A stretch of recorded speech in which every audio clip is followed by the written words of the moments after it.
Eu gosto muito de um poeta gaúcho chamado Mário Quintana, muita gente o conhece, é um homem estupendo, que deu um azar danado, morreu há 20 anos, na mesma semana que o Ayrton Senna. E quando você é alguém muito importante, mas alguém famoso morre perto, você desaparece do circuito. Tanto que tem gente que não sabe que Mário Quintana morreu, né? Outros talvez nem de que ele viveu. Né? E Mário Quintana, um homem especial, inclusive com uma grande qualidade. Ele morreu solteiro, com quase 88 anos de idade. E ele tem a melhor resposta que eu já vi para não se casar. Todas as vezes que alguém perguntava a Mário Quintana, mas por que o senhor nunca se casou? Ele dizia, sempre preferi deixar dezenas de mulheres esperançosas do que uma só desiludida.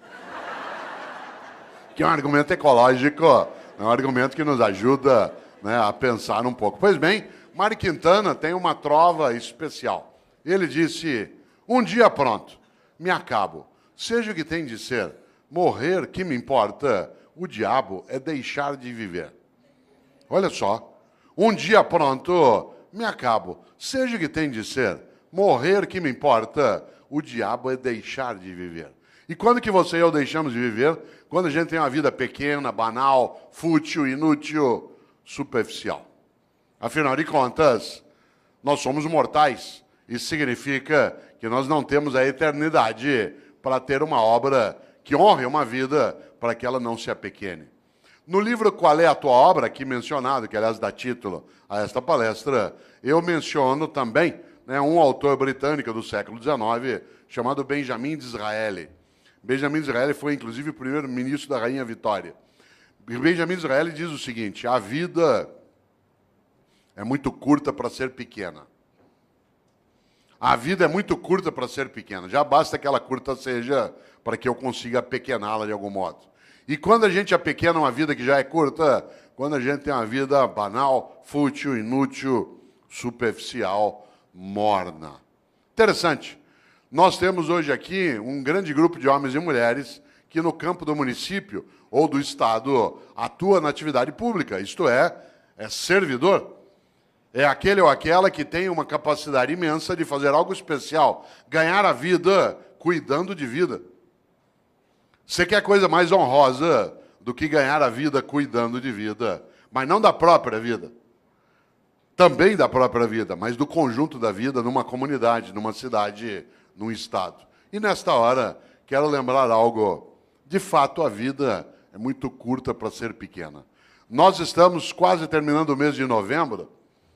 Esse mês teve, no dia 2, a lembrança por parte de uma parcela dos cristãos que criaram o seu dia de finados. O dia de finados tem uma finalidade, fazer com que você e eu nos lembremos de algo especial, que mortais somos. Aliás, você sabe que nós somos o único animal que é mortal. Porque, embora todos os animais morram, nós somos o único que, além de morrer, sabe que vai morrer. Por exemplo, teu cachorro está dormindo sossegado agora. Teu gato está lá, numa boa. Você, desde que eu falei, está pensando. Por isso, nós não somos só mortais. Nós sabemos disso e o fazemos desse modo. Olha que coisa boa. Por isso, eu queria lembrar exatamente nessa direção. O dia 2 de novembro, para alguns, lembra exatamente a ideia de finados.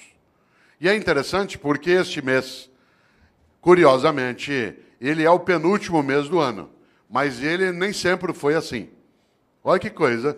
Aliás, se o teu filho te perguntar, por que o mês de novembro é o mês 11? O que o mês de dezembro é o mês 12? O que você vai responder? Talvez você não saiba, mas como lembrou o presidente, eu sei. Em compensação, tem muita coisa que você sabe e eu não sei. Muita coisa que você conhece eu não conheço. Sorte sua e sorte minha. Soubéssemos as mesmas coisas, nós íamos ficar nos repetindo. Ainda bem que você sabe uma coisa, eu sei outra, a gente troca e cresce. Vida é isso. É a capacidade de partilha. Parênteses, dentro do parênteses, partilha. Vida é partilha. Homens e mulheres que não sabem partilhar não têm uma vida que possa ser tão elevada. Afinal de contas, uma vida que tem abundância é aquela em que há partilha. Exemplo, nós nos aproximamos da lembrança do Natal para algumas pessoas. Uma mesa de Natal abundante não é aquela que tem muita comida, é aquela que tem partilha. Às vezes a única coisa que você tem sobre uma mesa de Natal é comida. E muita.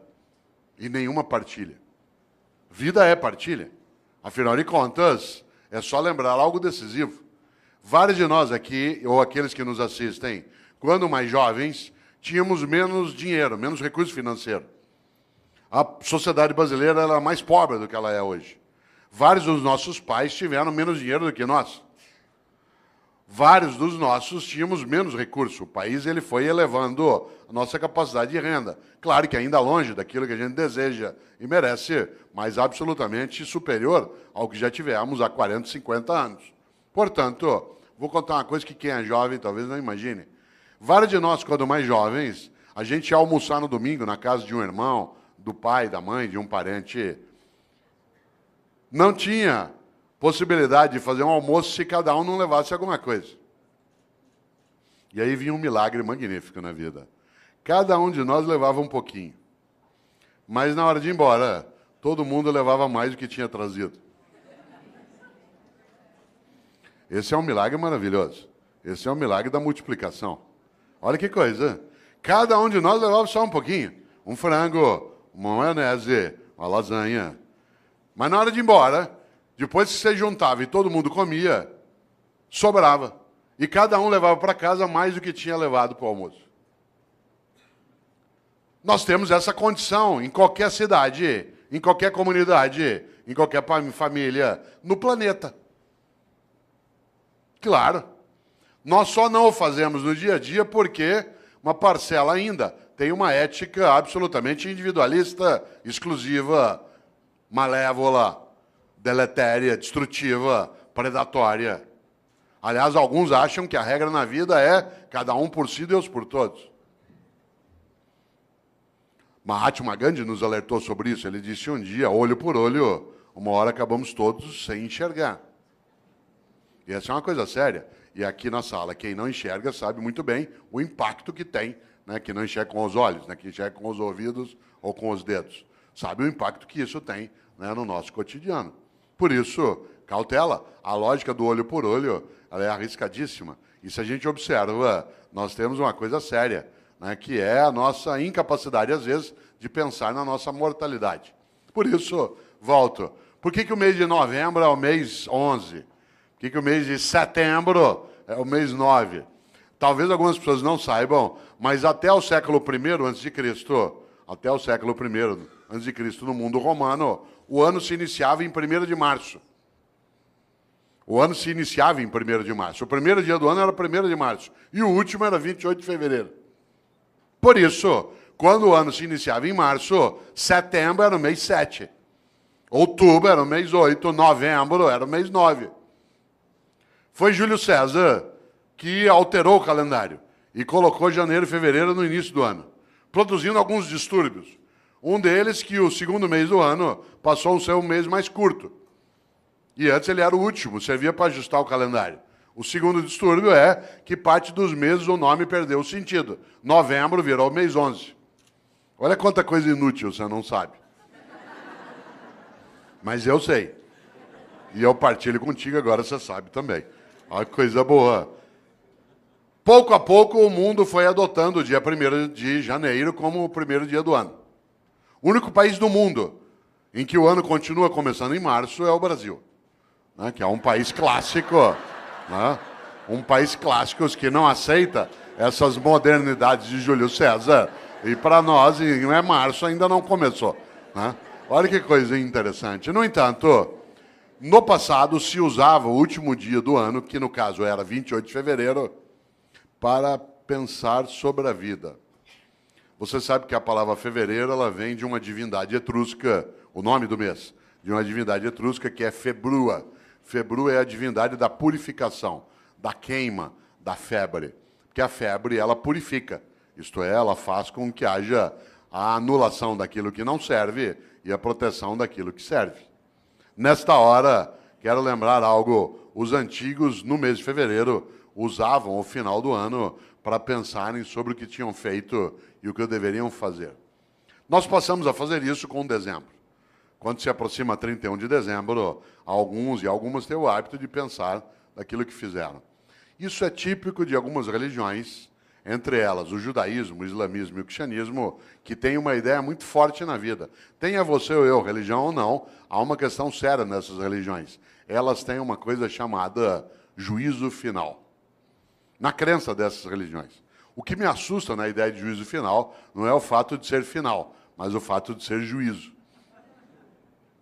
Porque na crença dessas religiões, insisto, acredite você ou não, essa é uma questão tua privada, há algo decisivo. Elas acreditam que ao final da tua existência, a divindade vai te chamar no canto e falar, vem aqui para um particular. Seguinte, durante a tua vida, por que é que fez o que fez? E por que é que não fez o que não fez? Aliás, por que é que fez o que fez do modo como fez? E por que é que deixou de fazer o que deveria ter feito? Essa é uma pergunta séria. Algumas pessoas na vida não esperam o dia de juízo final para meditar sobre isso. Vão fazendo durante a própria vida. Pois bem, os cristãos construíram, a partir da influência judaica, uma percepção.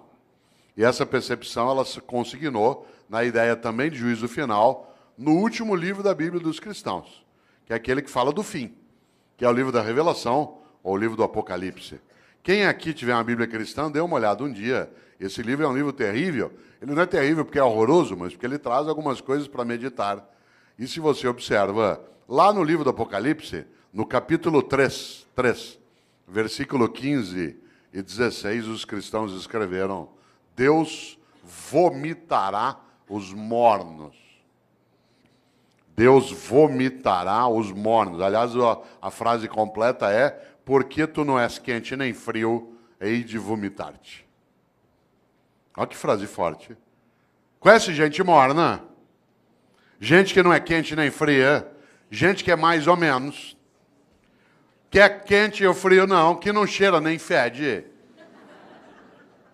Sabe gente morna? Morna no trabalho, morna na comunidade, morna na prefeitura, morna na Câmara, morna na escola. Morna. Não é quente nem fria. Gente que não tem compromisso, que não cheira nem fede. Mais ou menos compromissado, mais ou menos competente, mais ou menos servidor, mais ou menos religioso, mais ou menos político. Mais ou menos. Sabe gente morna? Que não cheira nem fede. Deus vomitará os mornos. Sabe aquela pessoa que é morna? Morna no casamento. E aí, como é que está o casamento? Tá ruim com ele, pior sem ele. Morna na comunidade. E aí, como é que está o debate em Campinas sobre a política? Vamos levando, né? E aí, lá na prefeitura, vamos ver o que dá, né? E a escola, como é que está? Não sei, vamos ver. Falta pouco para eu aposentar.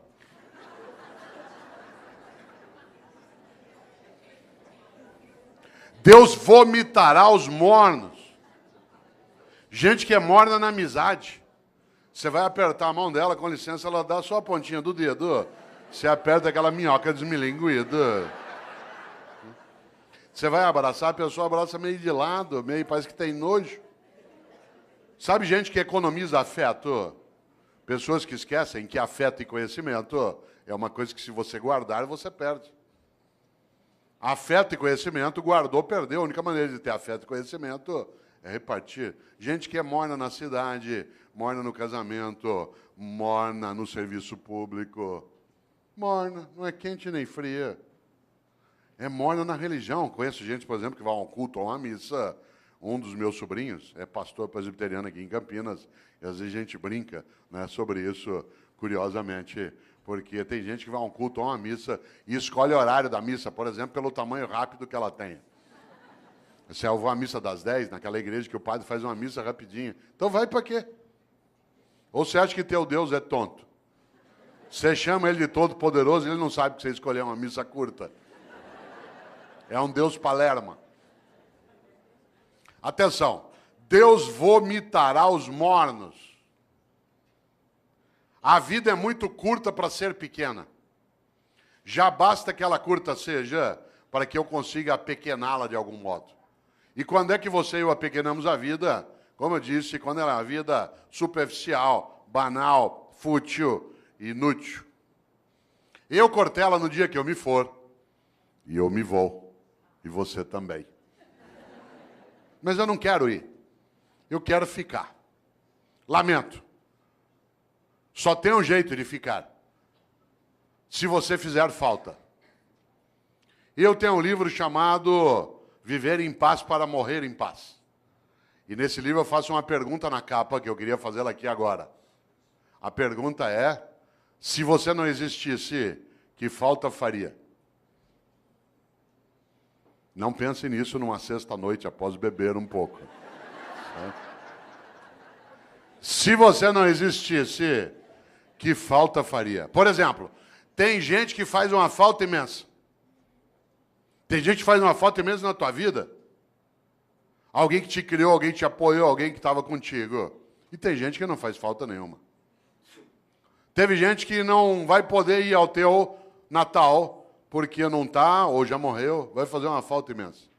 E tem gente que não vai e vai te dar uma alegria imensa. São aqueles que nos dão o agradável prazer da ausência delas. Já imaginou? Cuidado! Você sabe que morrer é ser esquecido. Você, quando faz falta, não é esquecido. Não é casual que no grego arcaico o verbo para morrer e o verbo para esquecer seja o mesmo, que é letos, de letal. Porque morrer é ser esquecido. Enquanto alguém lembrar de você, derramar uma lágrima, der risada por algo que você fez e que ele recordou, pegar uma roupa tua e cheirar e ter uma boa lembrança ou saudade, enquanto a pessoa olhar algo que você fazia, querer lembrar de uma comida que você gostava, você continua vivo. Morrer é ser esquecido. Claro, se você for a um cemitério agora dia 2, você deve ter notado. Né? Tem túmulo que está abandonado, tudo caído, o vaso não é cuidado mais. Aí morreu. Enquanto alguém estiver contigo, na memória, no coração, olha a palavra que eu vou usar de propósito, na recordação. Recordar é fazer passar de novo pelo coração. Recordar, recordes. Você continua vivo. Interessante. Há pessoas que morrem em vida, porque são banais, fúteis, inúteis, e não fazem a menor falta. Tem gente que nos faz, repito, uma falta imensa. Só tem um jeito de fazer falta. Para fazer falta na vida, você tem que ser importante. Não confunda importante com famoso.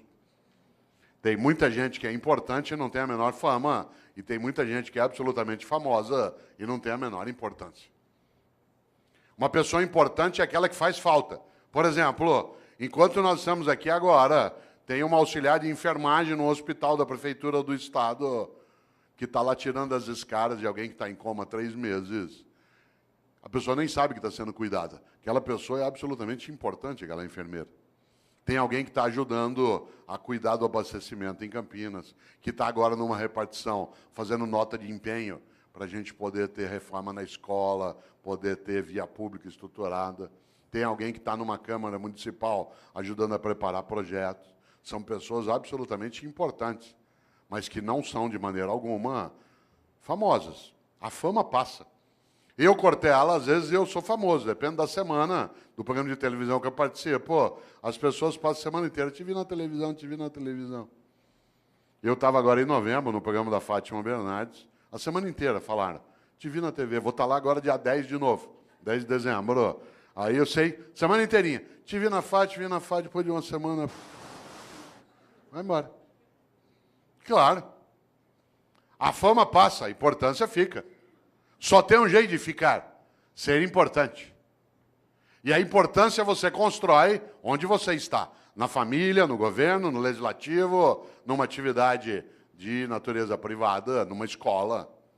Afinal de contas, uma pessoa importante é aquela que fica nos outros. Olha aqui para mim, se você puder. Parênteses, por que eu disse olha para mim, se você puder? Porque há pessoas entre nós que não enxergam com os olhos. E eu não posso dizer, olha aqui para mim. Porque isso significa que eu estou excluindo pessoas. Há pessoas que não ouvem com os ouvidos, elas ouvem com as mãos. E por isso eu não posso, no meu cotidiano, esquecer disso. Porque, do contrário, eu acabo tendo uma obra que é parcial.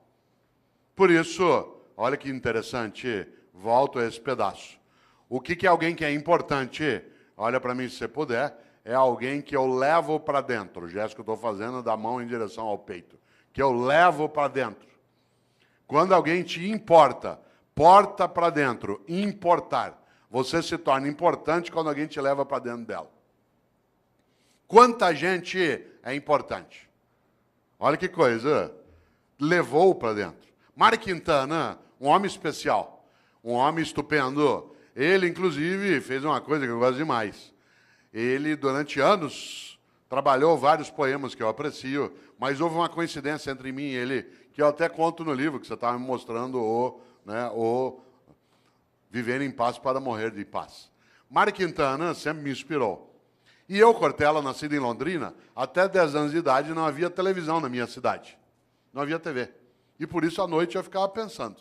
E uma das coisas que eu ficava pensando era, no dia que eu morrer, qual vai ser o meu epitáfio? Isto é, o que eu quero que escreva no meu túmulo? Eu já tinha tendência à inutilidade filosófica, né? E eu ficava imaginando o que eu quero que escrevam no meu túmulo. Hoje eu não tenho mais essa questão, porque eu não quero mais ser sepultado. Eu quero ser cremado. Essa é uma decisão individual, mas eu acho a cremação mais ecológica, inclusive. Muito mais adequada. Há um impacto ambiental no sepultamento. Por exemplo, se chineses e indianos aderissem ao sepultamento, nós teríamos problemas sérios. A cidade de São Paulo, que é onde eu moro, tem o segundo maior cemitério do mundo, que é o cemitério da Vila Formosa. Tem 1,5 milhão de corpos sepultados lá. Você imagina o impacto disso no lençol freático, na proliferação de insetos, de roedores. É uma questão séria, mas é uma questão cultural séria.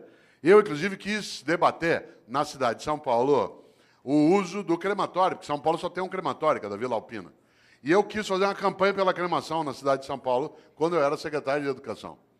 Consegui, inclusive, o patrocínio da Caixa Econômica Federal para fazer cartaz, para debater, e só não fiz porque a prefeita, na época, que era Luiza Erundina, achou que a cidade não ia entender direito. Ela estava certa.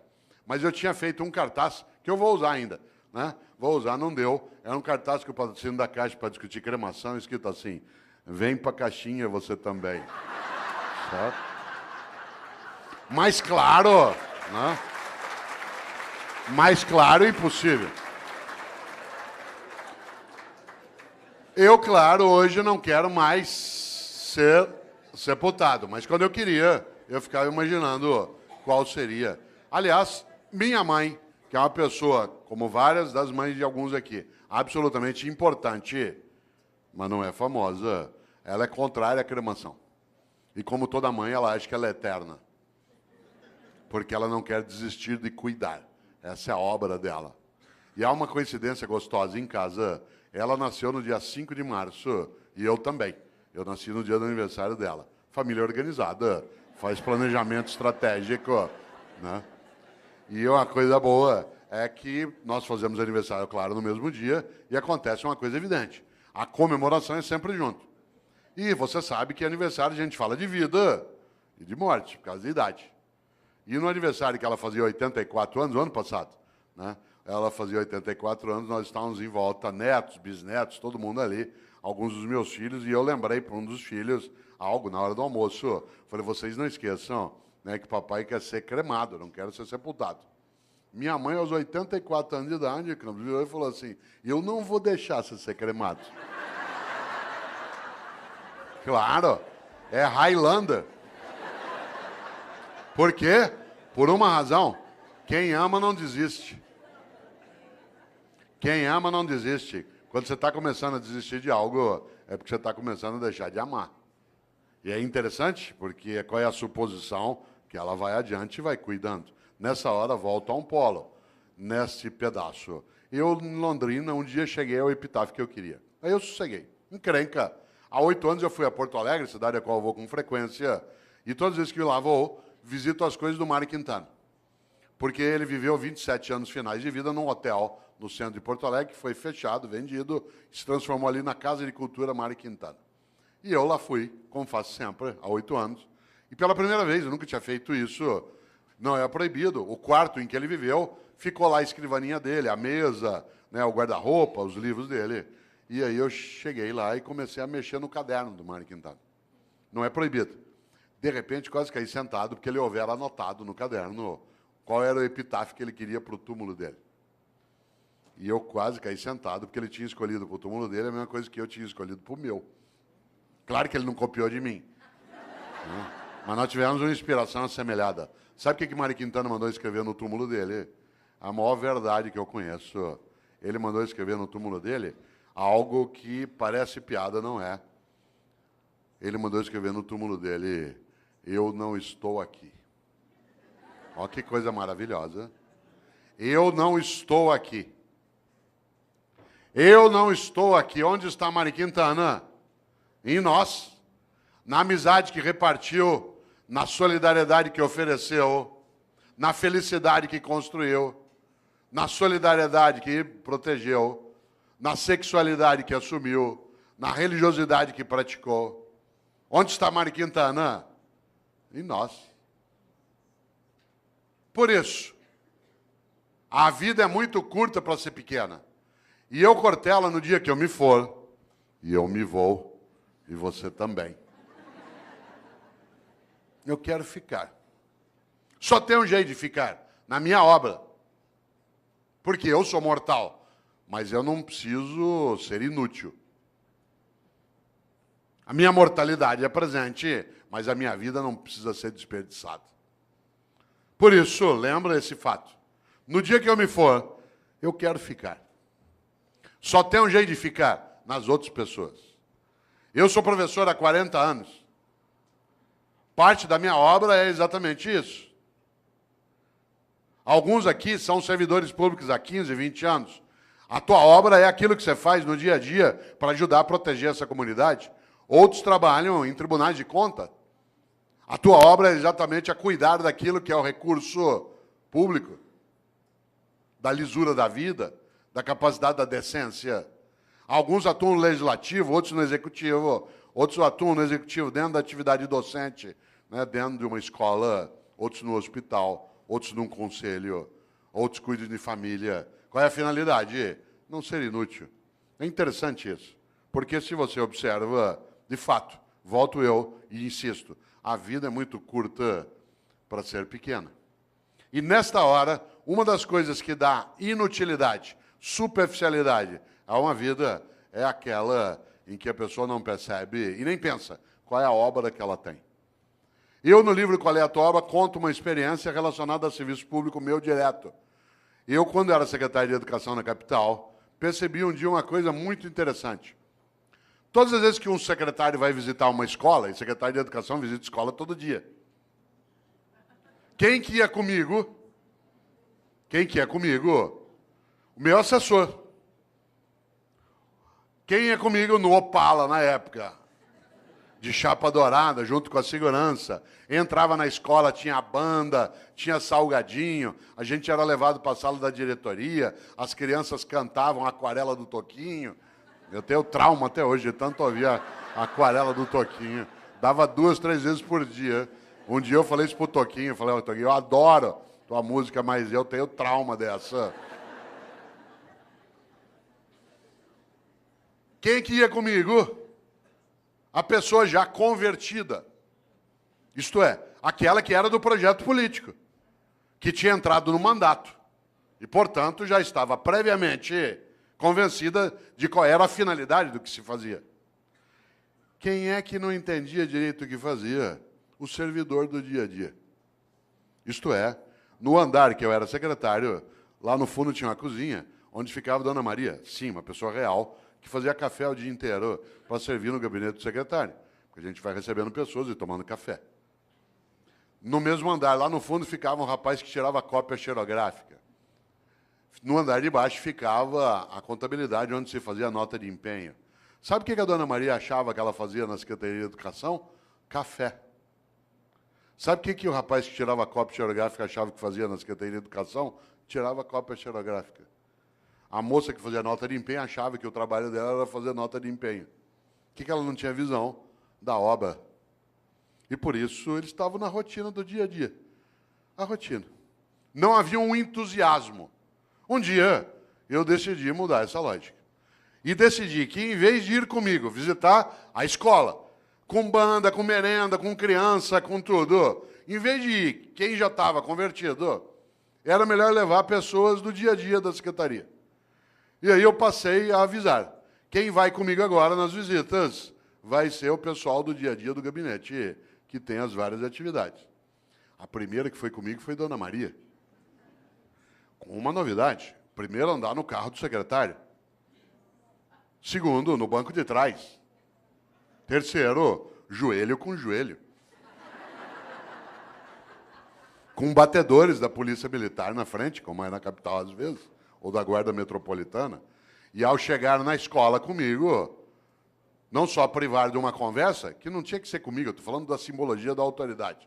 Né? Chegar lá na escola, em vez dela ir fazer o café e servir, ela ia ser servida. E ela entrava e via a banda, e via as crianças, e via a reforma da escola. Vocês não fazem ideia. Quando a Dona Maria voltou, a partir dali era outra Dona Maria. De repente, ela entendeu uma coisa, que o que ela fazia na Secretaria de Educação não era café, era educação. E aquilo que ela fazia, que o jeito dela de fazer educação era fazer café, virava escola, criança, cidadão atendido. No dia seguinte, ela viu o rapaz do Xerox, que passava o dia inteiro naquela máquina, fazendo aquele gesto. E ele ficou boquiaberto, porque ele não fazia ideia que o que ele fazia não era tirar cópia, o que ele fazia era educação escolar. E o jeito dele fazer educação escolar era nos ajudar, tirando cópias. Vocês precisam ver a moça, né, que fazia nota de empenho.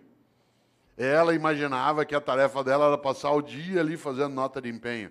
Quando ela viu que as notas de empenho viravam reforma, criança, comunidade, criança brincando, estudando, ela ficou boquiaberta. O que ela não tinha entendido? O propósito. O propósito, isto é, qual era a obra dela?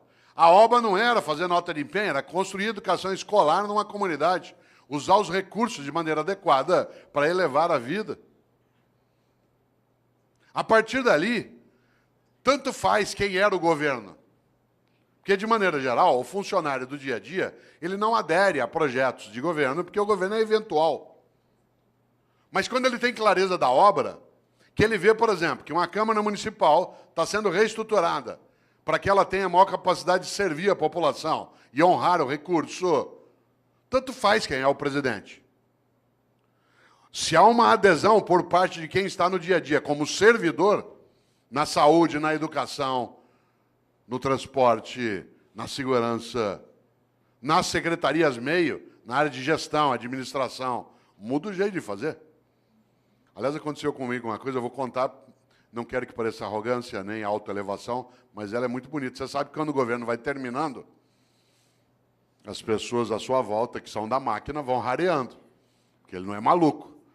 Ainda mais que no governo que eu estava, quando houve a eleição, o meu grupo político perdeu a eleição. E outro grupo, o adversário, venceu a eleição. Isso significa que os últimos 2 meses de governo era já com a possibilidade de entrar quem era contrário e quem estava saindo. Vocês imaginem, se bobear, não chega nem café. Que é uma questão de sobrevivência da máquina. Ela não se compromete, às vezes, com quem está saindo, porque ela vai passar 4 anos com quem está chegando. Pois bem, isso não aconteceu conosco. E não é porque éramos nós, e nem porque as pessoas aderiam ao tipo de projeto político que se tinha, mas eles começaram a entender aquilo que era o projeto de cidadania, do qual ele estava envolvido, que independia do governo eventual que estava ali. A tal ponto que aconteceu uma coisa curiosa.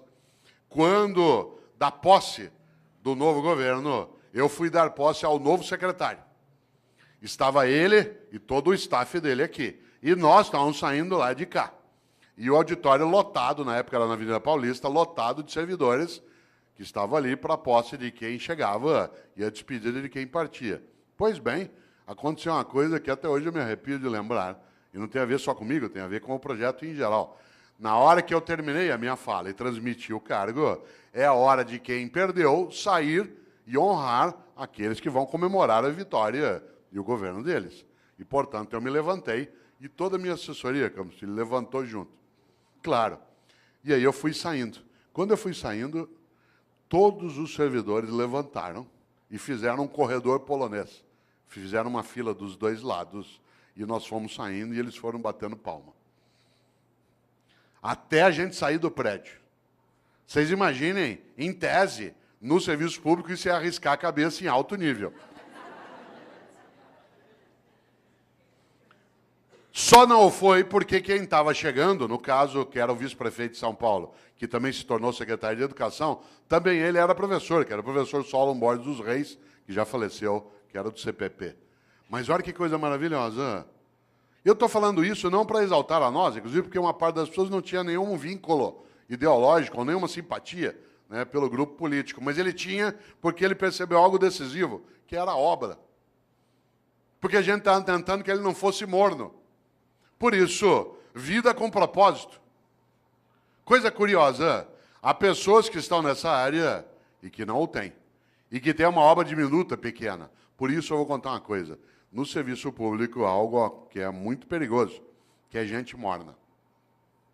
Porque essa gente morna, ela, de maneira geral, ela acha que o que ela faz é só aquilo como um emprego.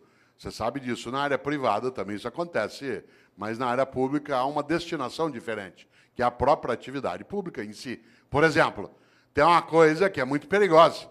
Na minha área, que é a educação escolar, vou contar uma coisa que quem é professor aqui, ou professor, sabe. Tem gente que atua no ensino público e no ensino privado. E se comporta de um jeito no ensino privado e de outro no ensino público. No ensino privado, participa das reuniões, das atividades. No ensino público, tira todas as licenças, vê tudo que pode. Aliás, tem gente que atua em ensino público e despreza a escola pública. Despreza. Ameaça o filho com a escola pública. Você não está estudando, você vai ver, vou te pôr numa escola pública, você vai ter que conviver com aquela ralé. Essa pessoa tem que ser decente e ir embora. Porque é absolutamente nojento que alguém afira, aliás, os rendimentos da área pública e não respeite a área pública. É absolutamente nojento receber aquilo que se tem sem que se respeite quem paga. É absolutamente nojento imaginar que se possa ganhar o sustento em algo que se despreza. Isso é comum. Isso é comum, inclusive, a pessoas que no dia a dia, você sabe, eles argumentam que ele vai ser mais ou menos, também pelo salário que me pagam. Você já imaginou esse princípio aplicado ao corpo de bombeiros? Tua casa está pegando fogo, já apagaram a sala, a cozinha. De repente você olha, o bombeiro está enrolando as mangueiras, guardando. Fala, onde você vai? Ué, 5 horas, é o meu horário. Então, mas está pegando fogo lá. Não, mas ó, é o meu horário, me paga até essa hora. Já imaginou um cirurgião no hospital fazendo uma sutura de apêndice? Tem que dar 20 pontos na sutura, ali no teu ponto de Mark Barnes, para poder fechar direitinho, porque não tem equipamento para fazer laparoscopia. O que ele faz? No 8º ponto, fala, vou parar aqui mesmo, pelo que me pagam. 8 pontos está bom já. Você já imaginou? Você sabe que há pessoas que se conduzem desse modo no cotidiano. Obviamente que eu não estou falando de trabalhar sem remuneração, estou falando de outra coisa. Da capacidade de entender o quanto que a vida é muito curta para ser pequena. E algumas pessoas se apequenam no modo como se relacionam na atividade que desenvolvem. Por isso, volto eu aqui a uma questão, você que ainda tem um tempo de desespero até 11 horas. Qual é a tua obra? Quando você se for, e você se vai, e eu também, o que vai ficar? O que vai ficar que não estrague, não apodreça? E repito, não seja objeto de disputa odiosa. Isto é, o que você e eu fazemos que honra nossa própria existência? Interessante. Uma das coisas mais marcantes quando se pensa em gestão e liderança é gerir para elevar a vida coletiva. Atuar de maneira que não seja cínica. Ética não é cosmética. Ética não é cosmética, não é uma coisa de fachada. Desse ponto de vista, claro, se nós imaginamos o propósito daquilo que fazemos, é a nossa capacidade de ganhar importância. Eu já observei, você também, várias situações em que algumas pessoas, elas não deveriam estar naquela atividade, especialmente em alguns ramos da atividade pública. porque ela, primeiro, não merece que o povo pague o salário dela, porque ela finge, e segundo, ela despreza aquele lugar. Mas há outras pessoas que, é claro, merecem muito mais do que recebem. Há outras pessoas que, de fato, têm que ser honradas no dia a dia, na atividade pública, mas nem sempre. Afinal de contas, como você bem lembra, há uma coisa aí que é decisiva, que marca, inclusive, nossa percepção. A ideia que se tem até, né, e que não pode, de maneira alguma, ser deixada de lado de pessoas que não querem se apequenar. Curioso. Quem aqui é professora ou professor, se você acabou de entrar na atividade de docente, se você é um funcionário novo na Câmara ou na Prefeitura, vou te dar um conselho. Se você quiser ter uma vida que seja relevante, que cresça, ouça o que eu vou dizer. Afaste-se de funcionário velho. Afaste-se de funcionário velho. Aproxime-se de funcionário idoso. Não confunda idoso com velho.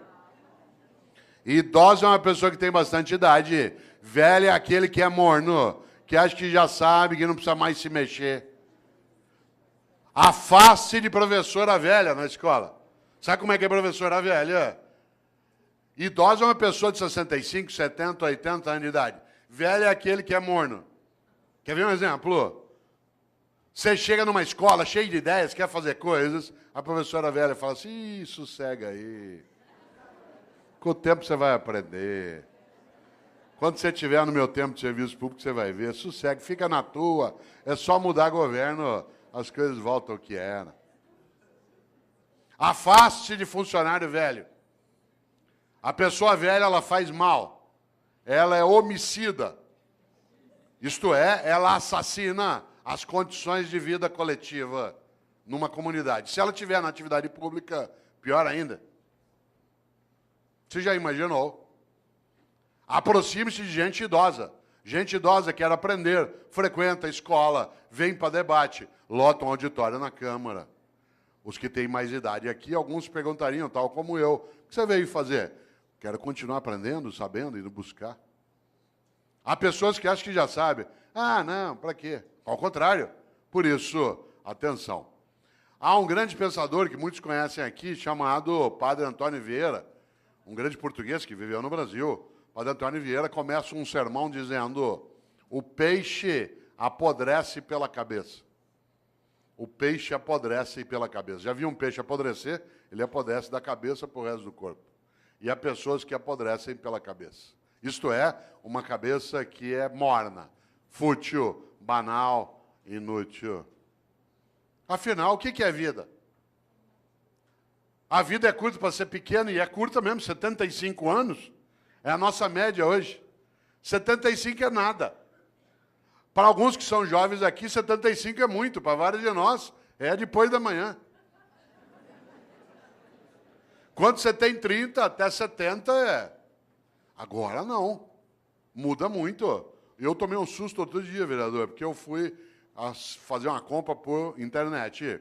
E eu tinha acabado de receber um cartão de crédito novo.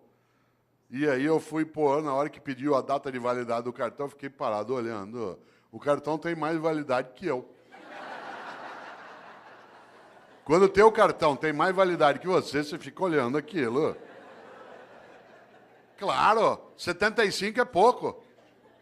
Minha mãe, 85 anos de idade, domingo me falou assim, filho, hoje lá na igreja uma velhinha me falou, eu falei, mãe, defina a velhinha. Ela fala, ela deve ter uns 87. Fala, bom. Claro. O que é vida? Guimarães Rosa, grande médico, escritor mineiro, colocou lá no Grande Sertão. Viver é muito perigoso. Viver é perigoso, de fato. E nascer, então? Já imaginou como é difícil nascer? Tanto que a natureza é sábia, ela tira de nós a memória do nascimento e dos primeiros 3, 4 anos de vida. Porque é tão impactante sair do útero que a gente é apagado da memória para não sofrer. O lugar mais seguro que você já teve no universo é o útero da tua mãe. Tanto que quando você está mal, você quer voltar para lá. Você estava lá 8 meses e meio, numa boa, sem fazer nada. Meio líquido, nós adoramos meio líquido. Você estava lá balançando, não tinha que respirar, era alimentado automaticamente por um tubo, não tinha quase ruído, não tinha luminosidade, não havia contato, a temperatura era sempre equilibrada, homeostática. Melhor lugar do universo que você já teve. Tanto que quando você está mal, você quer voltar para lá. Você perdeu um amigo, perdeu alguém, perdeu um amor, você quer ficar no escuro, deitado, com o joelho em direção ao peito. Posição fetal. Você olha no hospital para pessoas com problemas mentais, nuas no pátio, deitadas assim, encolhidas. Claro, você estava lá numa boa, sossegado. De repente, depois de 8 meses e meio, esvaziou o líquido. E você começou a sentir contrações à tua volta. E foi escorregando, escorregando, escorregando. E alguém te segurou. E você sentiu contato pela primeira vez. Te ergueu, tirou do útero. Tinha luz no ambiente. O ruído aumentou, mudou a temperatura. E a pessoa te ergueu, te deu um tapa na bunda. E aí você fez o primeiro gesto fora do útero, que é... Porque o último vai ser... Entre a primeira vez que você faz e a última que você faz, tem vida.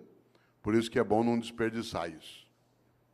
E tem gente que desperdiça humilhando pessoas, sendo hipócrita, fingindo, desviando. Olha só. E ainda tem uma encrenca, dura só 75 anos. Divididos do seguinte modo: do 0 aos 25 você está se montando. Tua estrutura física, psíquica, relacional, cognitiva, reprodutiva. Dos 25 aos 50, você está reproduzindo outros humanos e trabalhando em alta intensidade. E dos 50 aos 75, você se prepara para o desembarque. Do 0 aos 25 monta, dos 50 aos 75 desmonta. Não ria.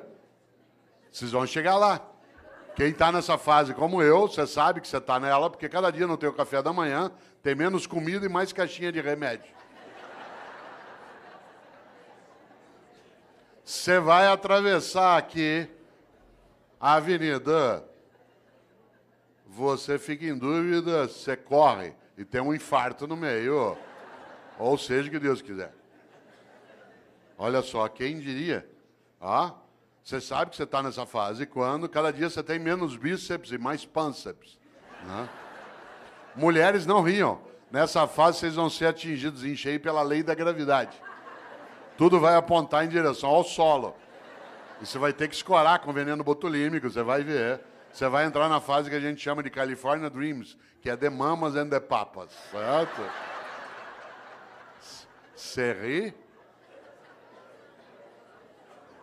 Pois morre. Claro, pode morrer professor, doutor, titular como eu, pode morrer prefeito pode morrer empresário, pode morrer diretor de departamento, pode morrer, tudo faz. Ou tem uma vida que não seja banal, inútil, fútil. Ou, para quê? E aí nós temos uma encrenca, nós vivemos só 75 anos e ainda somos um animal que dorme demais. Eu conheço gente que dorme 8 horas. Você pegar alguém que dorme 8 horas, por exemplo, num dia de 24 horas, ele dorme 1/3 do dia. Numa vida de 75 anos, dá 25 anos dormindo. Aliás, tem gente que você encontra na segunda-feira, obrigado.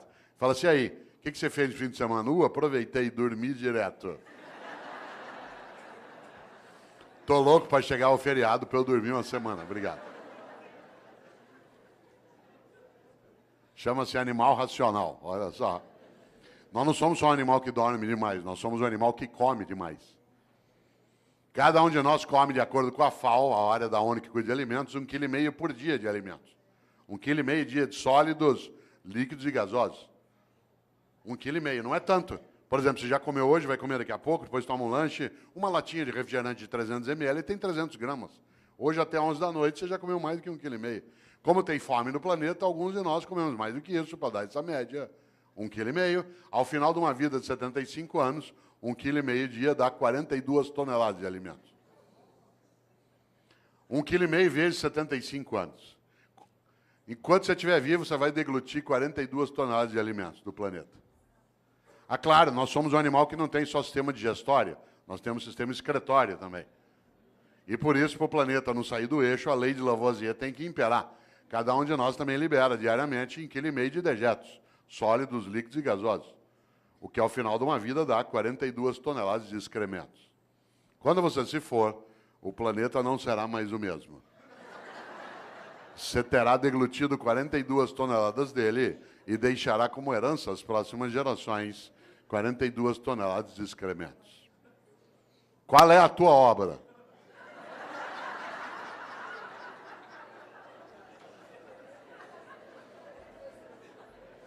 Você sabe que tem gente que leva a vida desse jeito.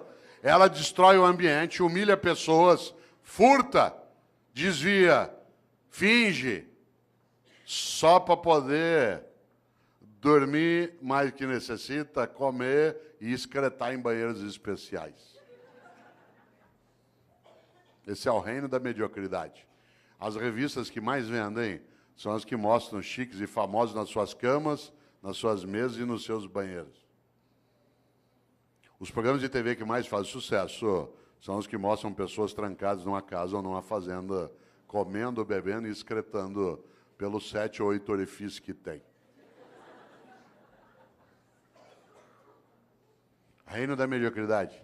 Tem gente que diz que não tem 1 hora por dia para brincar com o filho, para ver lua junto, para fazer uma oração, para estudar. Mas tem 1 hora por dia, sabe para quê? Para ficar parado vendo gente comendo, bebendo e excretando. É tão forte isso que qualidade de vida para nós hoje, o que é? Cada um tem um quarto com banheiro. O anúncio não é que você vai ter qualidade de vida numa casa que tem uma cozinha grande com uma mesa comprida, onde todo mundo vai ficar em volta. Não, é cada um ter um banheiro. É vida privada, isso é subir na vida. Cada um poder ter um banheiro dentro de casa. Você já imaginou? Não é o lugar da partilha, da convivência. Isso é um risco. Claro. Já pensou? Depois morre. Se bobear,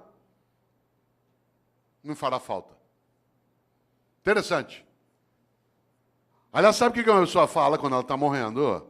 Quem aqui é da área de medicina sabe disso? Eu me lembro o tempo que dava aula na Santa Casa, em alguns momentos em São Paulo, que se ia até a UTI. Numa UTI é um lugar onde tem mais complicação. Sabe o que as pessoas falam quando estão morrendo?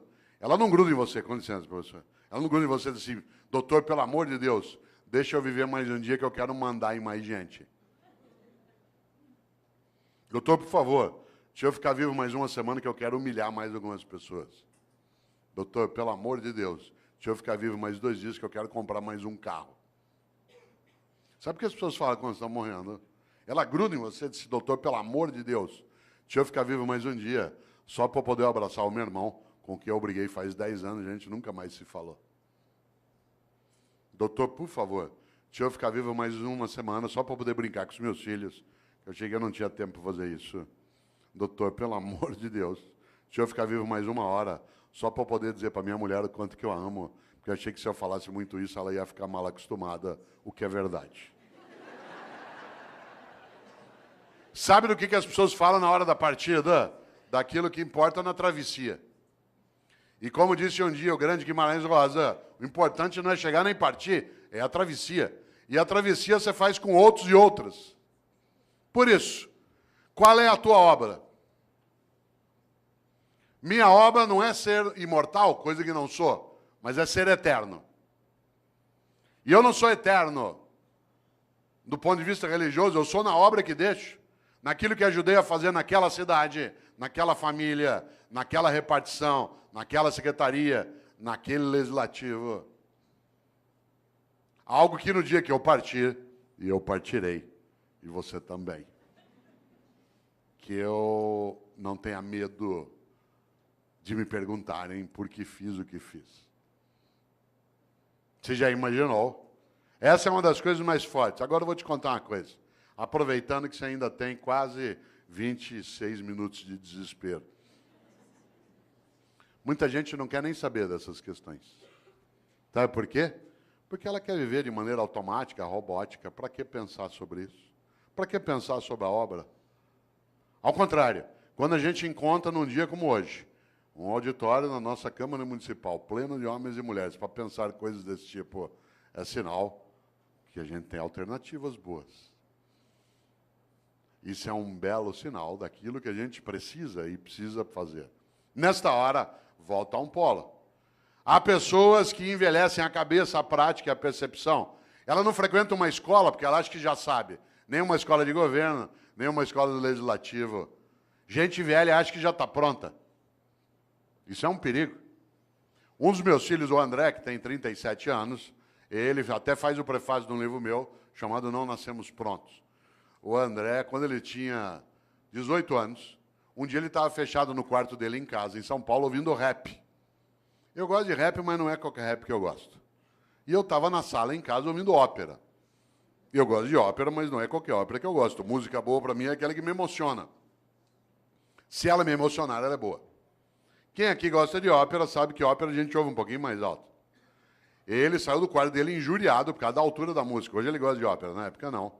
Veio até a sala e falou, pai, pelo amor de Deus, desliga isso, pai. Aliás, eu estava ouvindo uma área do Puccini, que é maravilhosa, que eu não posso cantar aqui porque ela é para soprano, chamada Mio Babino Caro, meu papaizinho querido, que é magnífica. A Maria Callas a gravou um dia. Pena que eu não posso cantá-la aqui, né, por ser para soprano, mas talvez você a conheça. Eu até dou risada, porque tem gente que coloca essa área na igreja em cerimônia de casamento, na hora da bênção das alianças. Eu falei isso outro dia aqui em Campinas. E é curioso, porque ou a pessoa não entende ópera, ou ela entende muito de casamento, porque a área fala de uma menina que vai se matar.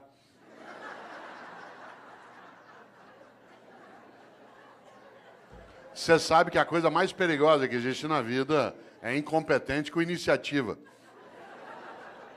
Incompetente com iniciativa é um perigo numa secretaria, num centro cirúrgico, num fogão, no volante de um ônibus, numa sala de aula. Você já pensou? Aliás, deixa eu ver se eu tenho. Olha que coisa interessante. Mio Babino Caro, meu papaizinho querido, né, que é exatamente do grande, do especial Puccini. E é gostoso porque talvez aqui nessa sala tenha gente que tenha colocado essa música até um dia no casamento. Não vou. Se você fez isso, fique tranquila e quietinha. Quer ver? Ó, vamos ver se tem. Olha que bonito. Quer ver? Ó.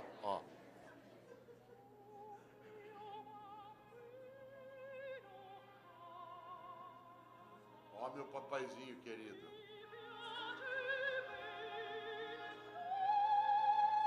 Tenha piedade de mim.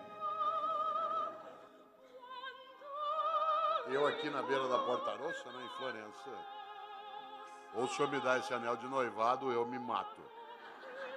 E a pessoa põe na hora da bênção das alianças. Deve ser premonição.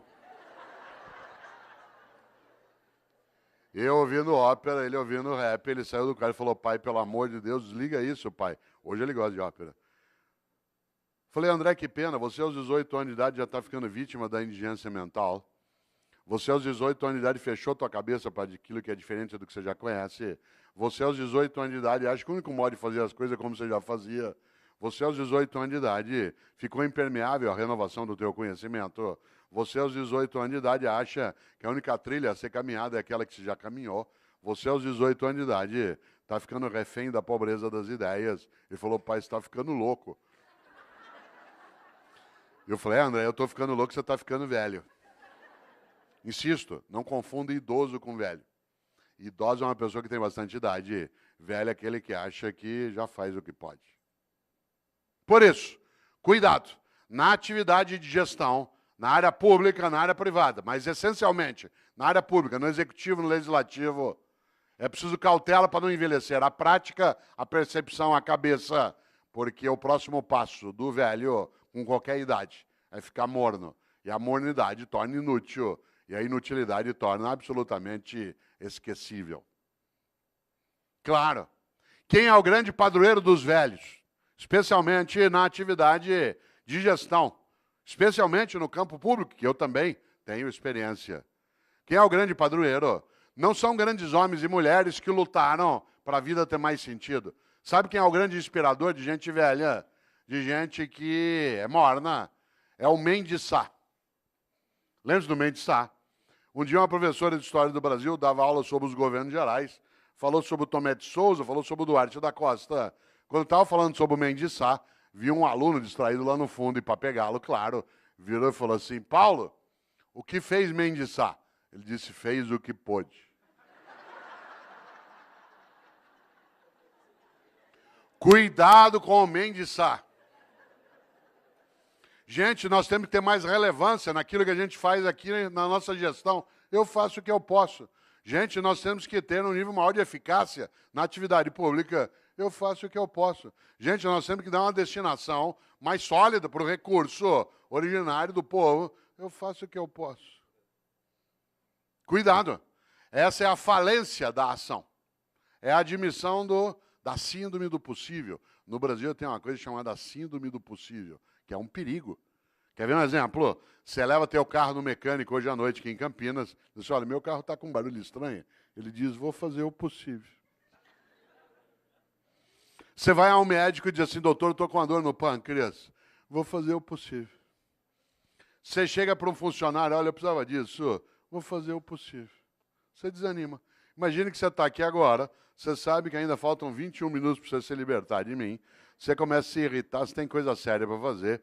De repente, você começa com uma dor, uma cólica no baixo ventre, que vai para lá e para cá. Tua perna direita começa a tremer, você começa com um pouco de sudorese, ânsia de vômito, calafrio. Isso é sinal de apendicite. A gente pega você, leva para um hospital aqui perto, afere tua temperatura, vê que você está com indício, te pré-anestesia. Vai levando para o centro cirúrgico, você vai deitado no corredor, vendo passar aquele teto branco na maca.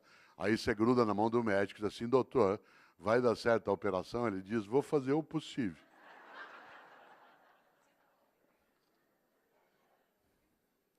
Você quer ficar ali mesmo.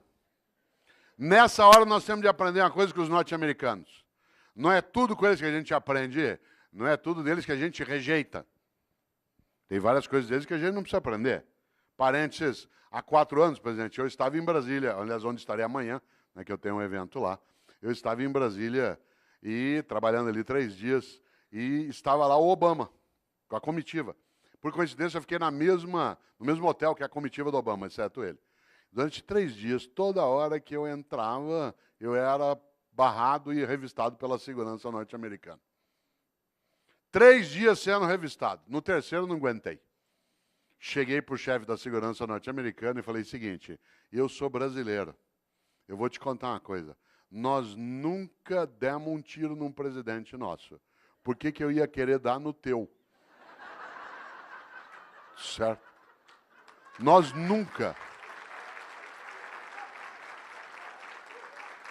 O único presidente nosso que morreu a bala, ele deu o tiro nele mesmo. Vocês já mataram 5 e deram o tiro em 11. Larga deu. Ele não entendeu nada. Mas tem coisas nos americanos que a gente tem que observar. Por exemplo, quando você pede uma coisa para o norte-americano, ele diz, I will do my best. Vou fazer meu melhor. Atenção, não é uma questão de idioma, é uma questão de atitude. É absolutamente diverso, fazer o possível e fazer o melhor.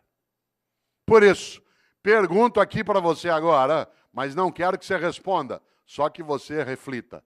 Na tua atividade, na atividade que você tem no executivo, na prefeitura, no estado, está fazendo o possível ou o melhor? Não é o melhor do mundo, é o teu melhor, na condição que você tem, enquanto você não tem condições melhores para fazer melhor ainda. Pergunto de novo, mas não responda. Está fazendo o possível ou o melhor?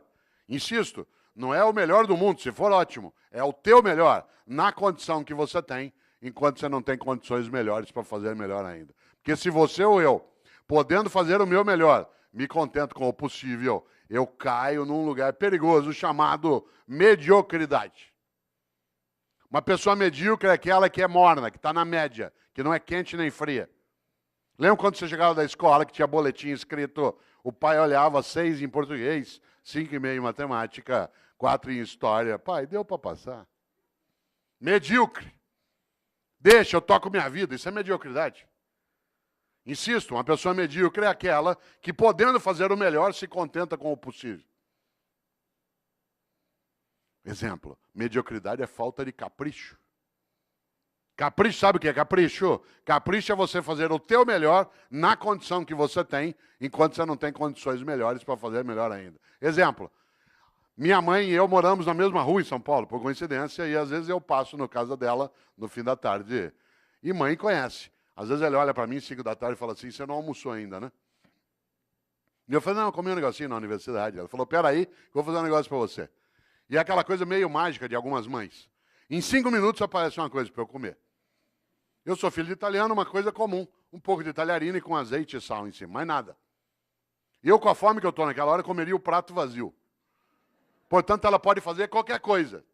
Mas sabe o que ela faz? Faz um macarrão com azeite e sal. Mas antes de servir, pega um tomatinho cereja, corta em 4 e põe em cima. Capricho. Capricho é você fazer o teu melhor na condição que você tem, enquanto você não tem condições melhores para fazer melhor ainda. Eu, no Paraná, quantas vezes, caipira, ia até a roça visitar a casa de alguém, quem aqui conhece sabe, na roça, aquela casa que a gente chama de pau a pique, casa de barro com madeira trançada, entrava na casa, chão de terra, tudo varrido. Tudo varrido, capricho. Ah, mas o chão já é de terra, capricho, fazer o melhor na condição que tem, enquanto não tem condições melhores para fazer melhor ainda, para não ser medíocre. Pedia eu para tomar um gole d'água na roça. A mulher corria pegar uma canequinha, daquela de alumínio, toda amassada. Areada. Passava areia em volta. Ah, mas já é pobre mesmo. Epa, pobre, mas é limpinho. E tem gente que não é pobre, limpinho não é. E tem gente que é pobre e não é limpinho. Medíocre. Pobre na roça tem roupa de ver Deus. Vai à igreja. Pode, não, roupa não é nova, vocês têm remendo, mas está limpinha. E põe no sol para coarar. Quantas vezes eu, como secretário de educação na capital, ia visitar uma escola municipal, teto caindo, água escorrendo, culpa nossa do poder público. Mas a escola toda arrumada, limpinha, as carteiras em ordem, velhinhas, mas em ordem. Florzinha, sala dos professores. Capricho. Capricho é você fazer o teu melhor na condição que você tem, enquanto você não tem condições melhores para fazer melhor ainda. Tem gente que é medíocre. E aí a obra fica medíocre. Ah, mas do jeito que me pago. Ah, mas do jeito que é. Ah, mas eu não tenho condição. Todos os dias nesta cidade, às 3h30 da manhã, algumas pessoas acordam, pegam 2, 3 ônibus ou a moto e vão trabalhar no resgate do Corpo de Bombeiro ou do SAMU. Passa o dia tirando gente do meio de ferragem. Para ganhar no fim do mês 3.200, 3.400. Já imaginou? O que ele faz ali? O melhor. Se você perguntar para ele por que ele faz, ele falou, porque é importante fazer. Fazer o melhor naquela condição. Ah, mas eu não tenho desfibrilador na viatura, ou eu não tenho material de sutura. Fazer o melhor na condição que tem, enquanto não tem condições melhores para fazer melhor ainda. Eu conheço professor e professora, que é a minha área de rede pública do Estado da Prefeitura, que tem uma carência imensa de material e faz um trabalho magnífico, porque faz o melhor naquela condição, enquanto não tem condições melhores para fazer melhor ainda. Há pessoas que, em nome da condição, degradam a ação, em vez de ter um trabalho que é concomitante. Luta para melhorar as condições e vai fazendo melhor com aquelas que tem. Ah, mas aqui é assim, eu faço o que eu posso. Por isso, cautela. Quero aproveitar agora esses teus 13 minutos de desespero para pensar um pouco uma ideia dentro disso.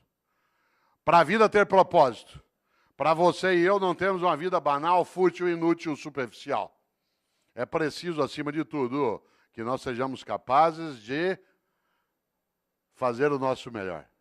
Para isso é necessário pensar na obra. Para isso é preciso, acima de tudo, não ser morno ou morna.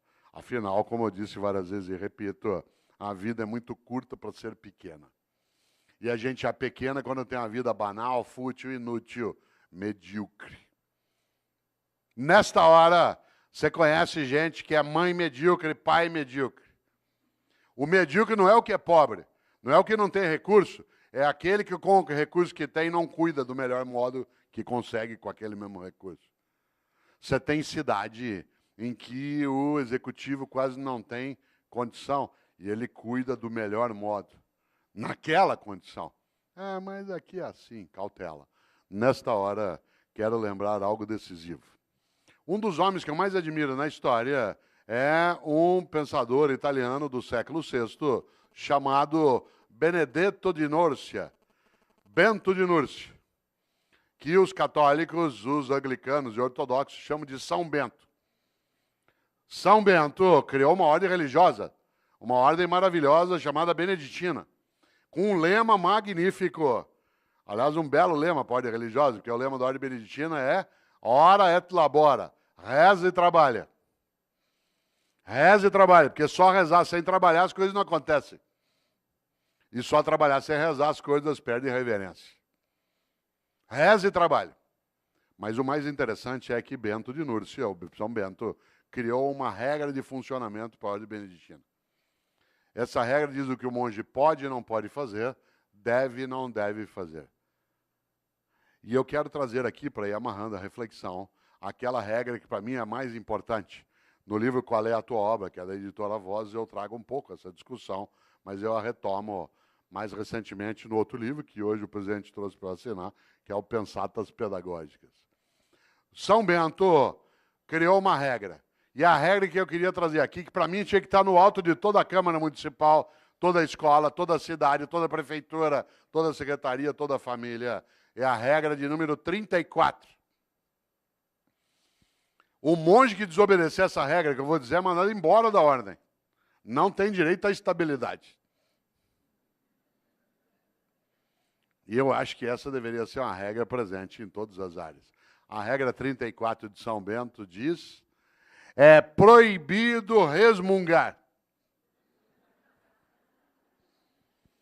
É proibido resmungar. Não é proibido discutir, não é proibido debater, não é proibido discordar. É proibido resmungar. Sabe gente que só resmunga em vez de agir? Gente que passa o tempo todo amaldiçoando na escuridão em vez de acender vela. Aliás, a frase predileta do resmungão é: que horror, alguém tem que fazer alguma coisa.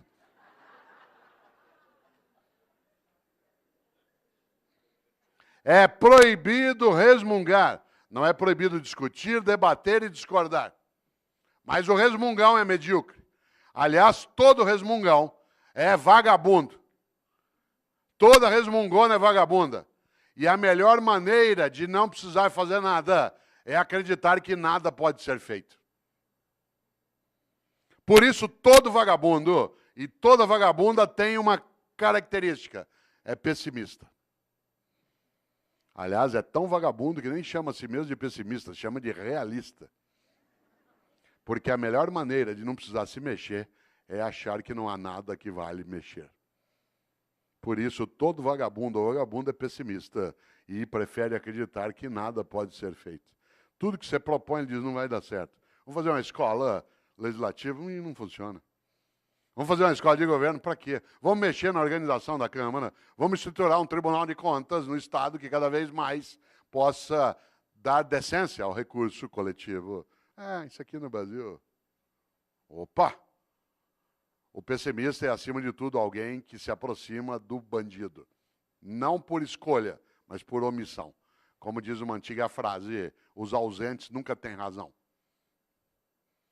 Vamos fazer uma palestra para discutir qual é a tua obra? E isso não funciona, não vem ninguém. Ó. O que faz o otimista? Tem uma encrenca. O otimista tem que ir atrás, juntar, procurar, chorar, se arrepender, querer largar. Falou, vou largar isso, eu vou sair disso aqui. Para quê? Não funciona. Mas o pessimista, ele tem uma coisa. Ele não tem esforço nenhum a fazer. Aliás, o pessimista, você já notou, a única coisa que ele faz é sentar e esperar dar errado. Aí você fala assim, mas não está dando errado. Ele fala, espera que você vai ver. O otimista tem que estudar, fazer curso, ir atrás, se arrepender, querer largar, juntar com outro. voltar e repensar, chorar de vez em quando. Mas o otimista tem uma grande vantagem. A vida dele não é pequena. Pode até ser curta. Ah, mas olha só, para quê? Não vai funcionar. Para quê? Ó, por isso, atenção, agora que você ainda tem 7 minutos. É proibido resmungar. Não é, repito, proibido discordar, debater. Resmungar, sim. Nós vivemos em 2014 no Brasil uma coisa belíssima, um debate sério, em vários momentos, em outros nem tanto. Numa eleição, nós não estamos habituados a debater. A tal ponto que metade quase tentou matar a outra metade. Que ele não está habituado ao debate no dia a dia. E nós estamos aprendendo a fazer. Mas nós tivemos coisas que são maravilhosas. São 7 eleições em seguida, num país de 514 anos, primeira vez. Bom demais, democracia é uma coisa que a gente constrói junto. Democracia não é ausência de ordem, é ausência de opressão. Claro que a ordem tem que existir. Democracia não é ausência de ordem, é ausência de opressão. Nesta hora, o que diz o pessimista? Ah, isso não vai funcionar. Olha só. O que faz o otimista? Junta, volta, vai outra vez, se arrepende, se candidata, não quer mais, acha que esse chefe vai liquidar, resiste mais um pouco, vou esperar, quem sabe ele morre. Ué, a natureza também nos ajuda em algumas coisas. O que eu quero dizer com isso? Qual é a tua obra? Quando você se for, e você se vai, e eu também, o que vai ficar? Eu tenho certeza, você não quer ser medíocre, nem eu. A gente não quer ter como nosso patrono Mendes Sá. Eu faço o que eu posso. A gente não quer envelhecer a cabeça, a prática, a percepção, a própria vida. O que a gente quer? Fazer o melhor na condição que a gente tem, enquanto a gente não tem condições melhores para fazer melhor ainda. Diz, mas Cortella dá na mesa, sabe por quê? Porque tanto faz se eu faço o melhor ou não, não vai acontecer nada. Essa é a hora que é necessário lembrar exatamente que é proibido resmungar. Você só terá uma coisa a ganhar se você não for medíocre. Uma vida que não seja fútil, inútil, banal. Afinal de contas, independentemente de existir ou não, um juízo, essa é uma questão individual, vale algo decisivo. De novo, Mário Quintana. Um dia pronto, me acabo. Seja o que tem de ser. Morrer que me importa. O diabo é deixar de viver. Aliás, outro gaúcho, Aparício Torelli, que apelidou a si mesmo de Barão de Itararé, tem uma frase que parece óbvia, não é? Ele dizia, a única coisa que você leva da vida é a vida que você leva. A única coisa que você leva da vida é a vida que você leva. Mas eu queria lembrar, para ir amarrando, algo especial. Um grande homem estupendo, chamado Albert Schweitzer. Um homem que, inclusive, tem influência sobre a cidade de Campinas, porque pessoas que dirigem aqui, o Boldrini, estudaram com Schweitzer e o conheceram também. Schweitzer foi um grande professor e um grande médico. Aliás, ele foi o Nobel da Paz, de 1952. Schweitzer, quando tinha 30 anos de idade, achou que como professor era pouco, que ele queria ser mais importante, não famoso, mais importante. E ele decidiu aos 30 anos de idade fazer medicina. E aí ele foi embora, e 7 anos estudando medicina. Formou-se, sabe o que ele fez? Foi embora para a África, lá para o Gabão. E ficou 50 anos no Gabão, meio século, colocando a vida dele a serviço dos outros. Aliás, no dia que ele morreu, tem uma coisa curiosa. O corpo do Albert Schweitzer está sepultado na Europa, mas o coração está no Gabão. Porque quando ele morreu, o povo do Gabão quis o coração dele, fisicamente. Está sepultado lá no Gabão. Schweitzer, tem uma frase para você e eu não esquecemos, e é a penúltima que direi. Disse Schweitzer um dia, a tragédia não é quando um homem morre. A tragédia é aquilo que morre dentro de um homem enquanto ele ainda está vivo. Olha só, a tragédia não é quando um homem morre.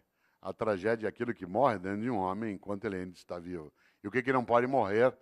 A dignidade de uma vida que não seja banal, fútil, inútil, superficial. Mas queria lembrar algo, que aliás é a última frase do livro Qual é a Tua Obra? Onde está essa reflexão que aqui fiz. Que é uma frase de um francês, que é François Rabelais, que foi monge beneditino. Um homem do século XVI, para quem gosta de literatura renascentista, escreveu Garganto, a Pantagruel. O especial François Rabelais tem uma frase que eu vou dizer 2 vezes. Ele disse: conheço muitos que não puderam quando deviam, porque não quiseram quando podiam. Digo de novo. Conheço muitos que não puderam quando deviam, porque não quiseram quando podiam. A gente quer, pode e deve. Isso significa que a gente consolida algo que é a nossa capacidade de obra. E agora quero concluir lembrando algo, dizendo a quem chegou de pouco depois que eu não abriria um debate em função do número de pessoas e porque era uma reflexão, mas agradecendo imensamente tantos homens e mulheres que aqui vieram hoje, para a gente pensar um pouco como elevar a nossa vida, que já é curta, mas que não precisa ser pequena de modo algum. E que cada um e cada uma de nós saiba, no seu dia a dia, a importância de fazer o melhor, em vez de se contentar com o possível. Afinal de contas, é isso que nos levará a ser importantes, a sermos levados para dentro. Por isso, quero terminar com uma frase de alguém que eu acho especial, que é Chico Xavier. Eu não sou espírita, não tenho nenhuma crença reencarnacionista, mas acho o Chico Xavier um homem santo. Aliás, se eu tivesse alguma autoridade sobre os católicos, ia pedir para nomeá-lo santo, de tão importante. Ele passou a vida, em vez de resmungar, tentando serenar as pessoas, fazendo o que podia, que era o melhor dele na condição que tinha.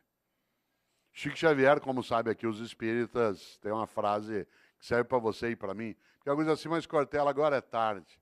Chico Xavier dizia, embora ninguém possa voltar atrás e fazer um novo começo, qualquer um pode começar agora a fazer um novo fim. Olha só, embora ninguém possa voltar atrás e fazer um novo começo, qualquer um pode começar agora a fazer um novo fim. Por isso, lembro eu aqui para fechar, você e eu temos sim de construir uma vida que nos torne importantes. E quando a pergunta vier, se você não existisse, que falta faria? Ter clareza da resposta. Termino de vez, já disse isso 2 vezes, mas está lá, ó, 11 horas. Termino de vez me despedindo também, agradecendo, cumprimentando o presidente da Câmara, me despedindo com um cumprimento árabe. Eu sou casado com um árabe, com uma mulher árabe, né? E os árabes, quem aqui é árabe sabe, os árabes se despedem, tem a ver com a palestra, de um jeito especial. Ele aperta a mão, presidente, e diz, vida longa e morte rápida. Pô, isso é uma coisa funda, olha só. Vida longa e morte rápida. Viva bastante, mas quando for a tua hora, se for a tua hora, que seja de imediato. Esse é um desejo fortíssimo. Vida longa e morte rápida. Obrigado.